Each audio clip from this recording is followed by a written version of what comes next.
Na ne Nyankopon kwa me abo so bo asase na ne Nyankopon kwa me abo nkwa bo owo wudin di Yehowa wonyame mu Nyankopon totrobo nso bo ade woni Awurade obunkuni twedi ampon yo odoma nkoma na ne Nyankopon kwa me asase wura ogumi nyame e no gura yensu kom wonyame nyame e nya wa ne amen amonso mo we nyame e uto nsuo na abo awia wacha so nyame woni ma epem ye eja do no epem o da sibre ye papa do no epem o na ne Nyankopon ye woni ma epem o ye eja do no epem o da sibre ane nyame o ya die ye Awurade wacha so nyame woni ma epem o odoma nkoma nyame wo sa ye. Pour honorer la mémoire et garder le souvenir de Agré Moïse, nous, ses descendants unis et solidaires, avons décidé de créer une union dénommée Union des descendants de Agré Moïse. Pourquoi cette union? Cette union a été créée pour affirmer notre ascendance commune, pour nous réclamer d'un auteur commun qui est Agré Moïse, pour partager les valeurs qu'il nous a inculquées afin que nous puissions le transmettre et l'enseigner aux générations suivantes. Qui est Agré Moïse? Pour répondre à cette question, nous avons réalisé ce film retraçant les étapes et les grands moments vécus par Agré Moïse.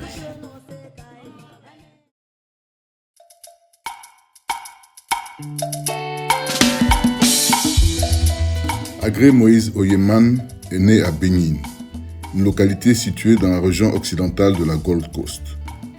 Malgré l'absence de certitude quant à sa date précise de naissance, en raison de la perte prématurée de son père, ses parents lui ont transmis l'information selon laquelle il serait venu au monde en 1909. Aouyaba Grace, la mère de Agré Moïse, est née à Etikobo No. 1, un village de la Gold Coast. Elle était une commerçante talentueuse et a eu 8 enfants au total. Son premier mari, Taylor, est originaire du village d'Atouabo, dans l'est du Ghana, et appartenait à l'ethnie Nzima. De cette union est né un garçon, Christian Taylor. Par la suite, Aouyaba Grace a épousé un homme d'Assini avec qui elle a eu 3 enfants. Cependant, tous ces enfants sont tragiquement décédés sans explication claire. Cette série de décès a profondément affecté la famille qui a commencé à remettre en question cette relation. Les soupçons de sorcellerie entourant la famille de son deuxième mari ont exacerbé la situation. Ces circonstances ont poussé Aouyaba Grace à prendre la décision difficile de divorcer de son deuxième mari pour ensuite se marier avec le père de Agré Moïse. Le père de Agré Moïse, originaire de la région Fanti, a quitté sa région natale pour travailler dans la région d'Enzima. Il a rencontré et épousé la mère de Moïse. Leur premier enfant, Abba Achre, n'a malheureusement pas eu de descendance et est décédé en 1919. Après cet événement tragique, la mère de Agré Moïse a donné naissance à une fille, Adjoa Tajan, épouse John Turkson. Suite au décès du père de Agré Moïse, sa mère et ses enfants ont émigré en Côte d'Ivoire et ont été placés sous la tutelle d'un homme nommé Anthony. Refusant de rester en Côte d'Ivoire, sa mère est retournée au Ghana avec son frère Benjamin, qui est tragiquement décédé en 1916. À ce moment-là, Agré Moïse se trouvait dans le village d'Axim. Il a reçu une lettre de sa mère lui indiquant l'endroit où son frère Benjamin avait été inhumé. Ainsi, il a entrepris le voyage à pied d'Axim à Beyin, puis à Etikobo No. 2 pour lui rendre hommage. La perte de son frère l'a profondément attristé et après cet épisode douloureux, il est retourné à Axim. Parmi les 4 enfants issus de ses parents, seuls 2 sont restés. Moïse Agré lui-même et sa sœur Adjoata Jeanne. Le père de Agré Moïse s'appelait Agré Kofi Emmanuel Albert, un magistrat émérite au service du roi des Apollinaires de Beyin, au Ghana. Son décès en 1918 a laissé un grand vide au sein de sa famille et dans la communauté où il exerçait ses fonctions avec dévouement et intégrité. Son enfance à Beyin, au Ghana, était bercée par les récits captivants de son père sur ses origines dans la région Fanti, près de Salt Pond, sur la route de Cape Coast. Agré Kofi Emmanuel Albert était de la même génération que Dr Eman Kwedje Agré, une figure éminente de sa lignée, ainsi que du pasteur Pinanko, avec lesquels il entretenait des relations privilégiées. Son parcours l'a ensuite mené vers les Nzima, où il rencontra le roi de Bénin à Kanyima et exerça ses fonctions de magistrat sous son autorité. La période tourmentée de la Première Guerre mondiale de 1914 à 1918 a marqué son enfance alors qu'il n'avait que 5 ans. L'incident du navire Bakana échoué au large de Al-Fasini a laissé des séquelles profondes dans sa mémoire. L'attitude des soldats armés et tirant des coups de feu en l'air a semé la panique parmi la population locale, les contraignant à fuir pour leur sécurité. L'arrivée du prophète Haris dans la région a été un événement marquant alors qu'ils résidaient temporairement dans leur maison, occupant une chambre où résonnaient des discussions et des enseignements inspirants prodigués par ce personnage charismatique.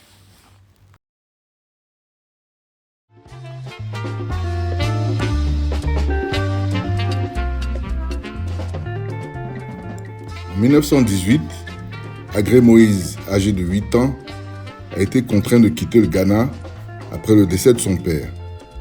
Malheureusement, l'année suivante, il a également perdu sa sœur aînée, Abba Achre, laissant leur mère seule pour prendre soin de ses enfants. Face à cette tragédie, Christian Taylor, le frère de Moïse établi en Côte d'Ivoire, a convaincu leur mère de le rejoindre, reconnaissant qu'elle ne pouvait plus assumer seule la responsabilité familiale au Ghana. En 1919, la mère de Agré Moïse a pris la décision de migrer avec ses enfants vers la Côte d'Ivoire. Leur voyage s'est déroulé à pied, avec des arrêts dans chaque village traversé, jusqu'à ce qu'ils atteignent Assini, où ils ont dû franchir la lagune en pirogue. Leur destination finale était le village de Tchobwe, près d'Assini. De là, ils ont poursuivi à pied jusqu'à Grand Bassam. Exténués par la marche, ils ont trouvé refuge chez Anando, le grand-père maternel, membre de la famille de Lambaraka à Grand Bassam, où ils sont restés pendant 3 jours. C'est le petit-neveu Amua qui les a chaleureusement accueillis dans cette période difficile de leur vie. Après avoir quitté Grand Bassam, ils se sont dirigés vers Grand Laou dans l'espoir de retrouver son frère aîné Taylor. À leur grande surprise, Taylor n'était pas à Grand Laouville comme il l'avait supposé, mais il exerçait ses fonctions de gérant pour la société King à Yokobwe. Cette entreprise était spécialisée dans l'achat de produits dérivés du palmier, notamment l'huile de palme.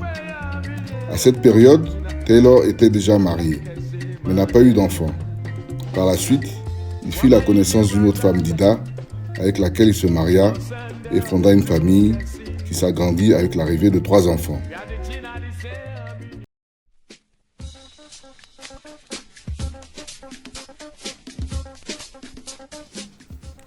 À l'âge de 9 ans, Agré Moïse a dû interrompre ses études et retourner en Gold Coast en compagnie de sa mère.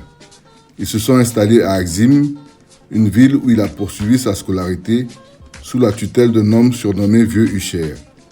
Ce dernier, commerçant et père du maire de Grand Laou à l'époque, Arsène Assoin Hucher, a accueilli Agré Moïse chez lui. Malheureusement, Agré Moïse a subi des maltraitances qui l'ont contraint à quitter sa maison. Il s'est alors rendu dans le village d'Assemko, où vivait sa grande-tante maternelle.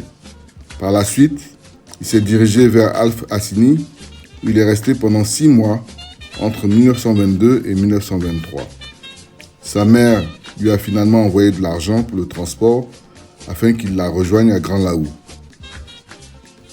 À Grand Laou, Moïse a assisté au mariage de sa grande sœur, Adjuata, avec Turkson en 1923. C'est à Petit Laou qu'il a retrouvé son frère aîné Taylor et sa mère. Par la suite, il est retourné à Cape Coast en compagnie de son beau-frère Turkson pour poursuivre ses études. Ces événements ont marqué le parcours de Moïse Agré, lui permettant de surmonter des épreuves et de continuer son apprentissage malgré les obstacles rencontrés.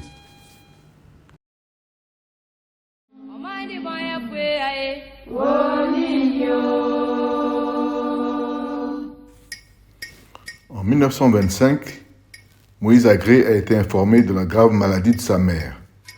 le contraignant à quitter Axim pour retourner en Côte d'Ivoire avec son beau-frère Tuckson John.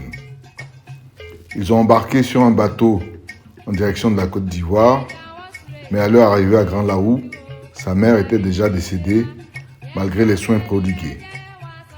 En 1926, il est retourné au Ghana, à Sekondi, où résidait l'une de ses cousines. C'est là qu'il a été pris en charge par M. Hamilton, qu'il a adopté. Chez Hamilton, Moïse a fait la rencontre d'un jeune homme originaire d'Axim, avec qui il s'est lié d'amitié. Malheureusement, ce jeune homme a été empoisonné par des collègues jaloux sur son lieu de travail, le contraignant à se rendre à Accra pour se soigner. Pendant ce temps, Moïse Agré est resté à Sekondi jusqu'en 1927. En 1928, il a décidé de retourner à Axim pour reprendre ses études. Ces événements ont marqué la vie de Moïse Agré et ont façonné son parcours personnel et académique. À la fin de l'année scolaire, Agré Moïse a réalisé un exploit exceptionnel en obtenant la première place à l'examen terminal, attirant ainsi l'attention du gouvernement ghanéen. Malgré cette reconnaissance, il avait déjà quitté le Ghana pour retourner à Grand Lahou, ignorant totalement ses résultats d'examen. En 1929, lors de son retour à l'école qu'il avait fréquentée au Ghana, Agré Moïse a été accueilli avec enthousiasme par ses camarades qui l'ont salué comme un maître, le sortant même du taxi. Confus, il a été approché par le directeur de l'école qui lui a fait part du besoin du gouvernement ghanéen de ses services, bien qu'il fût déjà parti. Par la suite, son ami sierra-léonais Hamilton a discuté avec lui de ses projets d'avenir. Agré Moïse a alors évoqué son désir de se rendre aux États-Unis, malgré les obstacles liés à l'absence de passeport et de ressources financières.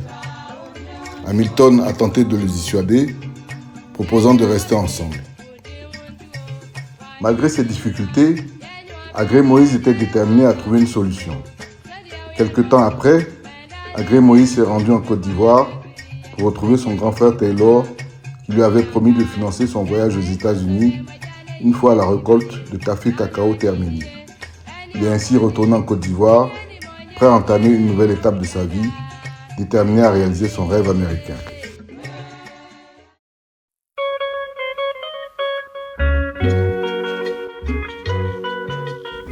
À Grand Lahou, au début des années 1930, la relation entre Agré Moïse et son frère aîné, Christian Taylor, était marquée par des promesses non tenues et des tensions familiales.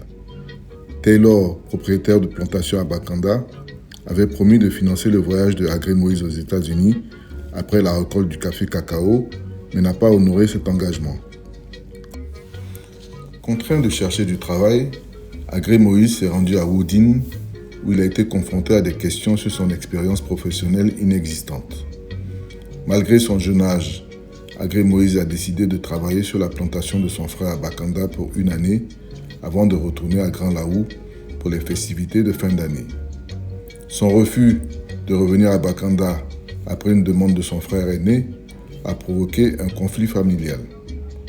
Lorsque Taylor est venu le retrouver à Lahou pour régler la situation, Agré Moïse a présenté ses excuses, reconnaissant son tort et exprimant sa gratitude envers son frère aîné pour son soutien. Sans parents en Côte d'Ivoire, Agré Moïse se sentait redevable envers Taylor. Après avoir accepté les excuses de Agré Moïse, Taylor lui a demandé de revenir à Bakanda, ce à quoi Agré Moïse a consenti. Cependant, malgré cette promesse de revenir, des circonstances imprévues ont retardé son retour à Bakanda.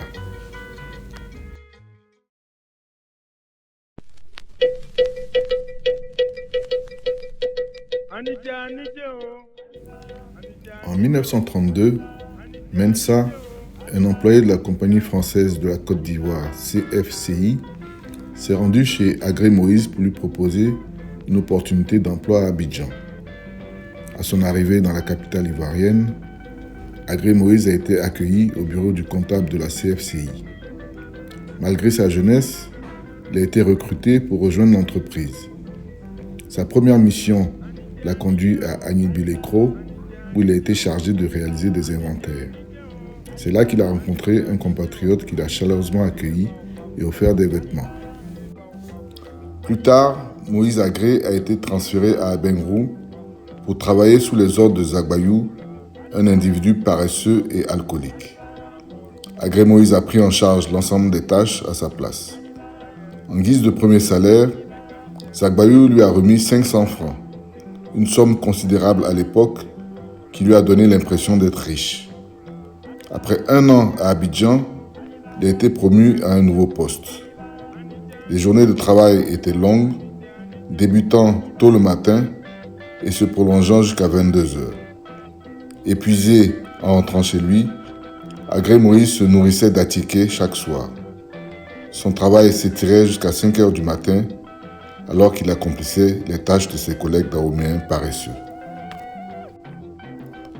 Face à une cadence de travail insoutenable, Agré Moïse a pris la décision de mettre un terme à sa journée à 18 heures pour se restaurer, car incapable de continuer dans de telles conditions. Les employés dahoméens mécontents de la situation ont décidé de dénoncer Agré Moïse à l'agent général. Un jour, à la fin de son temps de travail, son supérieur hiérarchique est venu le questionner sur ses activités. Moïse Agré lui a expliqué qu'il avait accompli ses tâches avant 17 heures, mais qu'il consacrait du temps à aider ses collègues. Pour vérifier ses dires, son chef s'est rendu auprès du comptable qui a confirmé que Moïse était effectivement à jour. À la suite de cela, le chef a décidé de réorganiser les affectations en transférant Moïse à la boutique, une décision entérinée par le grand patron, M. Dupuis, de nationalité française. Le comptable originaire du Dahomey se distinguait par une inefficacité dans son travail, incitant M. Dupuis à demander une réduction du nombre d'employés dahoméens au sein de l'entreprise, estimant leur effectif excessif.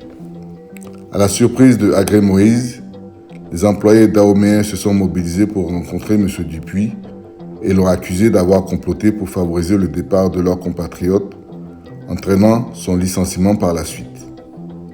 Un matin, Agré Moïse s'est rendu au bureau et a été surpris lorsque son patron lui a demandé de se rendre à la caisse, lui signifiant ainsi la fin de son contrat de travail et son licenciement. Interpellé par l'agent en charge de la caisse, Agré Moïse a expliqué la situation avant de se conformer à la demande de son patron. Le caissier, étonné, a affirmé que Agré Moïse était le véritable travailleur au sein de l'entreprise. L'agent titulaire de la caisse, mécontent, a exprimé son désaccord à M. Dupuis sans pouvoir modifier la décision prise. Malheureusement, malgré les éloges sur sa contribution au sein de l'entreprise, Agré Moïse a été licencié.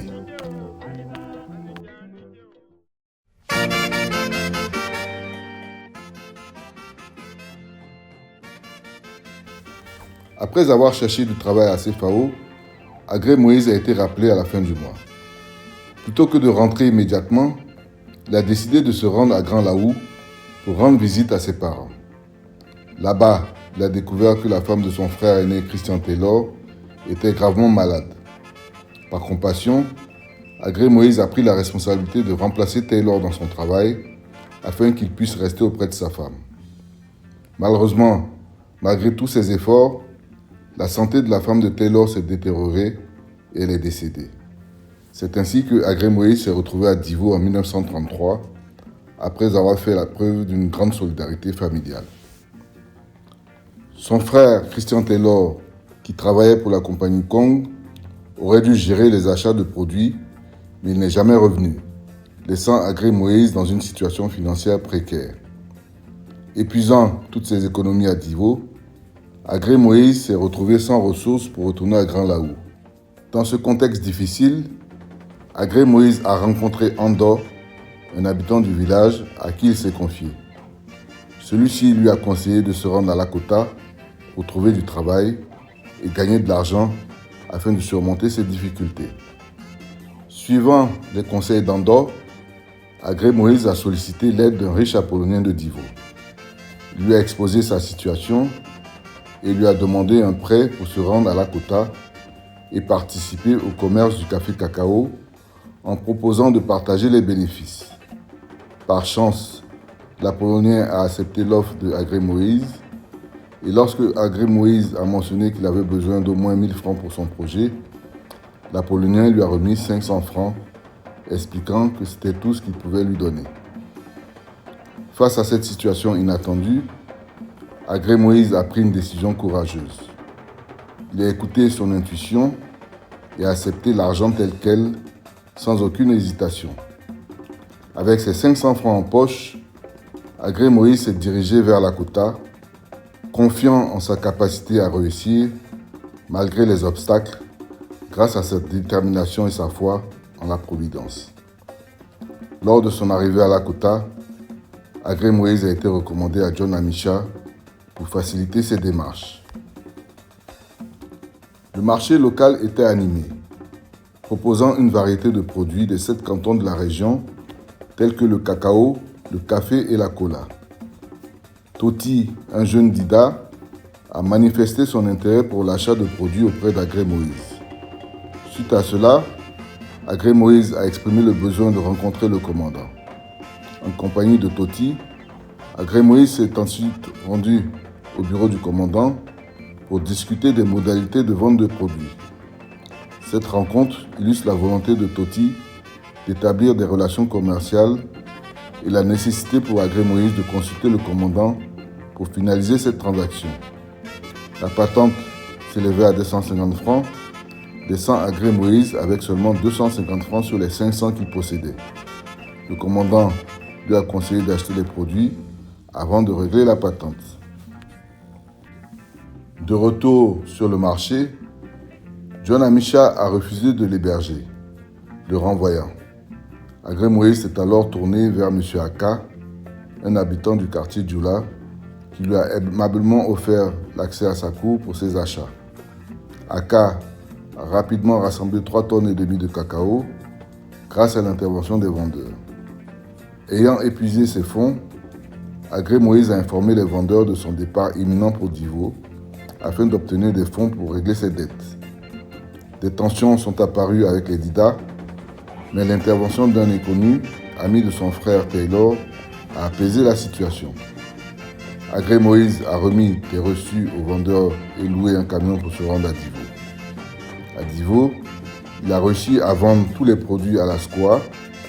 De retour à Lakota, il a pu régler ses dettes. Il lui restait à rembourser le chef des Djoula, réputé pour son cacao de qualité. Lors de la pesée, le poids sur la balance de Agré Moïse était supérieur à celui du chef des Djoula. Mais Agré Moïse, reconnaissant l'honnêteté du chef, l'a payé en conséquence.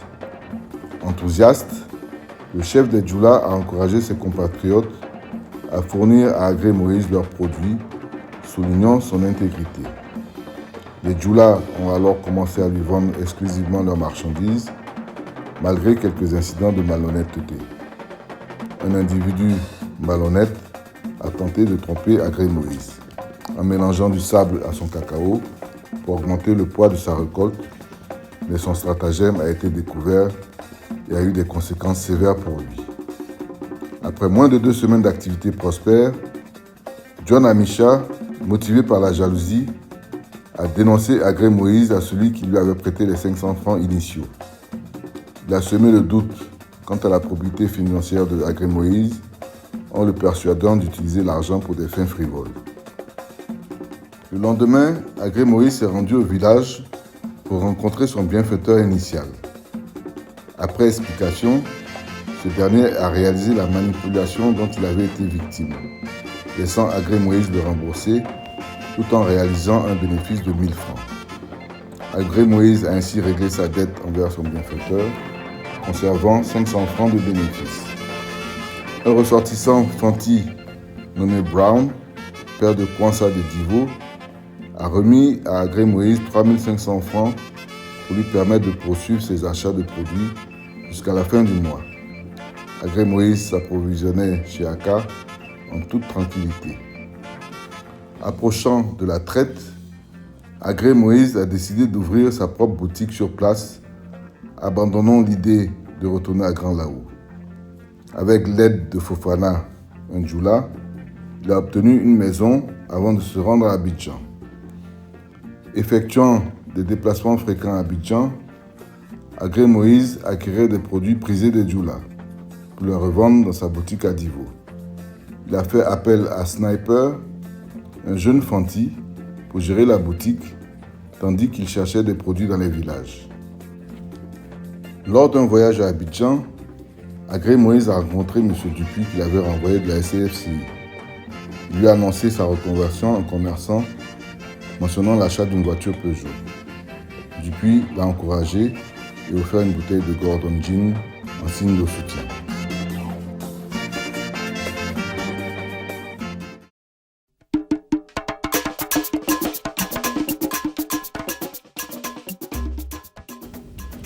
Son ami Sniper était un homme marié qui se rendait fréquemment au Ghana pour rendre visite à sa famille. Moïse Agré, quant à lui, célibataire à l'époque, décida finalement de franchir le pas et de se marier également. Il rencontra une jeune femme dont il ne se souvient plus du nom, qui se révéla être la mère d'Arambo et qu'il souhaitait épouser. Moïse Agré l'avait remarqué dès son jeune âge et avait gardé son intention de l'épouser. Cependant, à l'âge adulte, lorsqu'il exprima ses sentiments, elle le rejeta en raison de sa conversion au christianisme catholique. Elle lui demanda de changer de religion pour concrétiser leur union, ce à quoi Moïse Agré refusa, affirmant ne pouvoir renier sa foi. Comprenant qu'il était temps pour lui de se marier, Moïse Agré en fit part à son frère Taylor, lui remettant de l'argent pour la dot d'une jeune fille. Son frère Taylor, en collaboration avec leur ami Lukensi, entreprit alors de lui trouver une épouse convenable. Lukensi proposa sa propre fille Dolly, mais Moïse Agré rencontra des obstacles avec la mère de la jeune fille. Celle-ci lui fit savoir que sa fille aînée ne pouvait être donnée en mariage à n'importe qui. Agré Moïse, ayant des origines fanti, a exprimé le désir d'épouser une des filles de la famille Lukensi. Cependant, les négociations pour la dot ont échoué en raison d'un prix jugé trop élevé par le beau-père de la jeune femme, refusant de considérer sa fille comme une marchandise à marchander. En 1935, Agré Moïse a finalement épousé Dolly Lukensi, devenant ainsi la mère de ses enfants. En 1937, Agré Moïse a reçu un télégramme annonçant la naissance de son fils, Albert Agré. Cependant, son associé Sniper était absent, laissant Agré Moïse seul dans leur boutique. Dans l'impossibilité de fermer la boutique et de se rendre auprès de sa famille au Ghana, il a fait appel à son cousin Kobold pour aller chercher sa femme et son enfant. Malgré sa lettre explicative à son beau-père, ce dernier a refusé de laisser sa fille partir, arguant qu'elle n'était pas un objet à expédier. Un jour, le pasteur Dibiri, influent dans la région de Divo et de Lakota, est venu visiter Agré Moïse. Ce dernier lui a expliqué la situation, exprimant son intention de demander le divorce pour épouser une nouvelle femme. Le pasteur, sage conseiller, lui a recommandé la patience, assurant trouver une solution pour ramener son épouse. Le pasteur Dibiri s'est alors rendu auprès de son collègue, le pasteur Ontonji, résidant à Grand Laou. Il l'a chargé de convaincre le père de Lukensi de laisser sa fille revenir au plus vite. Sous l'insistance du pasteur Ontonji, le beau-père a finalement accepté de laisser partir sa fille. Le jour de leur retour, Agré Moïse s'est rendu à Grand Laou pour récupérer sa femme et son enfant et les ramener à Lakota.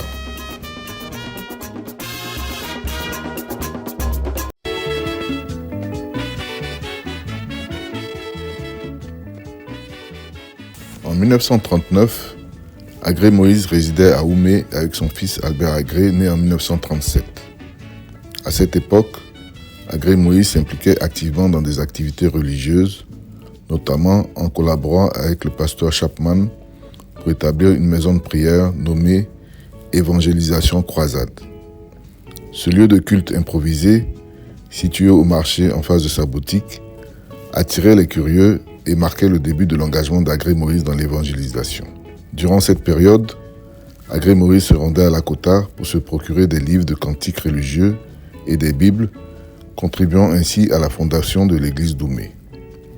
Son implication dans la diffusion de la foi chrétienne s'est intensifiée au fil des années, malgré le contexte de la Seconde Guerre mondiale. Après avoir résidé à Oumé pendant une période de 7 ans, Agré Moïse a été contraint de quitter la ville en raison de la fermeture de la boutique de la CFCI. Contraint de retourner à Gagnoa, c'est en 1940 que Benjamin Kwamlan, son second fils, a vu le jour. En 1942, Agré Moïse a eu un autre enfant après Benjamin. Celui-ci est né à Lakota. Malheureusement, il est décédé 2 semaines après sa naissance. Agré Moïse a ensuite intégré l'équipe de la CFCI à Gagnoa, où il a assumé la supervision des achats de produits pour la société. Malgré les défis rencontrés, sa foi en Dieu lui a apporté la force nécessaire pour surmonter les difficultés. Un exemple marquant est l'épisode où il a dû faire face à des tensions au sein de la CFCI en 1944, le poussant finalement à démissionner. En 1945, grâce au soutien du pasteur Chapman et d'un Libanais, Agré Moïse a pris la décision de déménager de Gagnoa pour s'installer à Lakota, où il a pris en charge la gestion de la boutique CFCI et en est devenu par la suite le propriétaire. Agré Moïse a fait preuve d'une résilience remarquable face aux obstacles, y compris une tentative d'empoisonnement orchestrée par un collègue mécontent. La famille d'Agré Moïse s'est agrandie au fil des ans avec la naissance de plusieurs enfants, dont Christian Kokou en 1943, Victoria Yaba en 1945, Marie Eba en 1947, Elisabeth Adjoa en 1950 et Honoré Nyamke en 1952.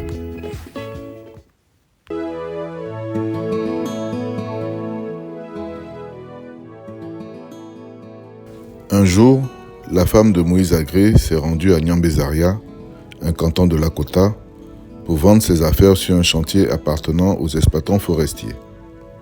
Au cours de la nuit, elle a commencé à ressentir un malaise physique qui s'est rapidement aggravé. Conscient de la situation critique, Moïse Agré a immédiatement dépêché son fils Benjamin afin d'aller chercher un médecin. Malheureusement, le drame s'est déroulé de manière soudaine. Lorsque sa femme sortait de la baignoire pour se coucher, elle est subitement décédée. Ce triste événement est survenu peu de temps après son retour d'un voyage, avant même qu'elle ne se rende sur le chantier où elle travaillait. Face à cette perte tragique, les parents maternels de la défunte, incluant un ancien ministre, ont suggéré de rapatrier le corps à Abidjan. Cependant, Agré Moïse a décliné cette proposition, soutenue par la forte opposition de la communauté des Dida de Lakota, ainsi que par un député local. Son ami, pasteur Salomon Atangba, a recommandé que la défunte soit inhumée sur place en accord avec les traditions et les croyances locales. Les funérailles ont alors été organisées avec émotion, attirant de nombreuses personnes venues d'Abidjan pour rendre un dernier hommage à la disparue. La décision de ne pas rapatrier le corps à Abidjan a été prise en respect des souhaits exprimés par la communauté locale et les proches de la défunte, marquant ainsi un moment de communion et de respect des traditions.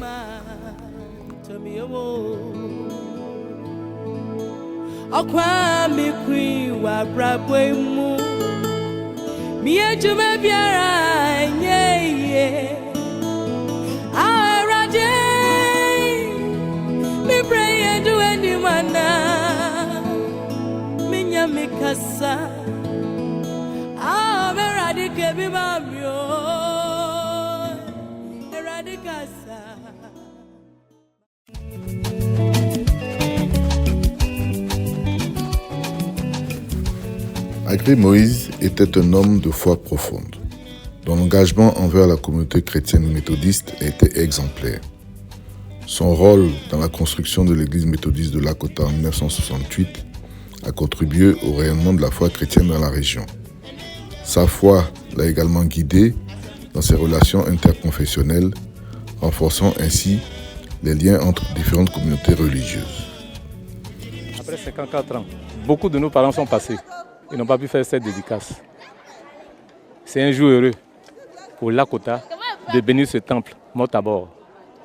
Vraiment, je suis très heureuse parce que mon père a attendu ce moment jusqu'à ce que le Seigneur le rappelle à lui. D'abord, c'était une cabane. Ensuite, ils ont construit une petite église qui est aujourd'hui une salle de classe. Et c'est pendant qu'on était là-bas qu'ils ont eu l'idée de construire un grand temple à l'honneur de Dieu. Le pasteur est parti, mais lui, il est resté jusqu'à 98 ans. Et par la suite, il nous a donné de le suivre et c'est ce que nous faisons maintenant.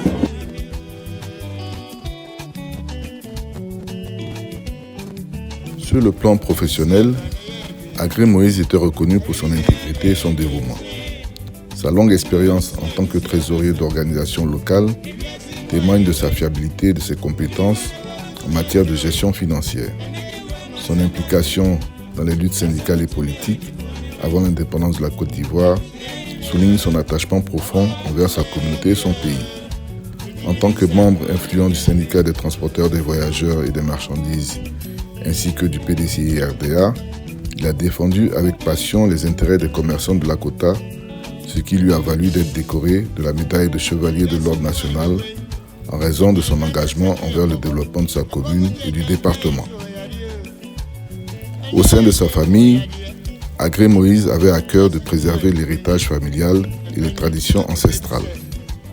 Son engagement envers sa famille, ses enfants et sa lignée Fanti a façonné sa vision de la transmission et de la continuité familiale. Sa confiance en Dieu pour guider les destinées de sa famille ainsi que le respect des principes familiaux ont marqué son héritage et sa mémoire au sein de la lignée Alzanoulé.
Agré Moïse ne nous a pas seulement sensibilisés à la parole de Dieu. Son influence va bien au-delà de ses discours. Il nous a véritablement inspirés par son intégrité, son humilité et sa foi inébranlable. Le riche héritage qu'il nous a laissé est constitué de valeurs humanistes et de solidarité, des principes qui nous guident encore aujourd'hui. Nous sommes éternellement reconnaissants pour l'éducation et les idéaux qu'il nous a transmis. Son décès en octobre 2008 a laissé un vide immense, mais son souvenir sera pour toujours une source d'inspiration pour nous tous. La communauté de Lakota a été profondément secoué par cette perte et s'est rassemblé pour lui rendre hommage lors de ses funérailles. Son choix d'être inhumé à Lakota témoigne de son amour profond pour cette région et ses habitants qui lui ont offert leur hospitalité, leur amitié et leur solidarité inconditionnelle.